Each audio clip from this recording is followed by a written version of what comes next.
জেডার টেকনোলজির পক্ষ থেকে আপনাদেরকে স্বাগতম। আজকে আমরা নতুন একটি ভিডিও নিয়ে এসেছি যেখানে ওয়াইফাই এর স্পিড কিভাবে আপনি খুব সহজে বাড়িয়ে নিবেন সেই টেকনিকটা আমরা দেখে নিব। শুরুতেই আপনার কম্পিউটারের স্টার্ট বাটনে গিয়ে রাইট বাটন ক্লিক করবেন। মাউসের রাইট বাটন ক্লিক করার পরে আপনি এখানে দেখতে পারবেন ডিভাইস ম্যানেজার নামে একটা অপশন রয়েছে।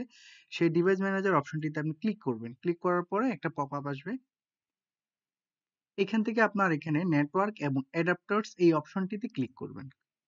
তারপর আপনার এখানে ওয়্যারলেস অথবা ওয়াইফাই লেখা থাকবে, সেই অপশনটির উপর রাইট বাটন ক্লিক করবেন, দেন প্রপার্টিসে যাবেন।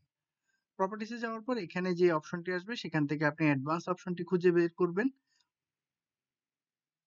দেন স্ক্রল করে এখানে নিচে ট্রান্সমিট পাওয়ারে যাবেন। এখানে যে ভ্যালুটি রয়েছে এই ভ্যালুটি আপনি হাইয়েস্ট করে দিবেন, দেন ওকে দিবেন। ওকে দেওয়ার পর আপনি এখানে দেখতে পারবেন এই আপনার ওয়াইফাই কানেক্টে রিকানেক্ট হয়েছে এবং আপনার ওয়াইফাই স্পিড বেড়ে যাবে। ধন্যবাদ ভিডিওটি দেখার জন্য।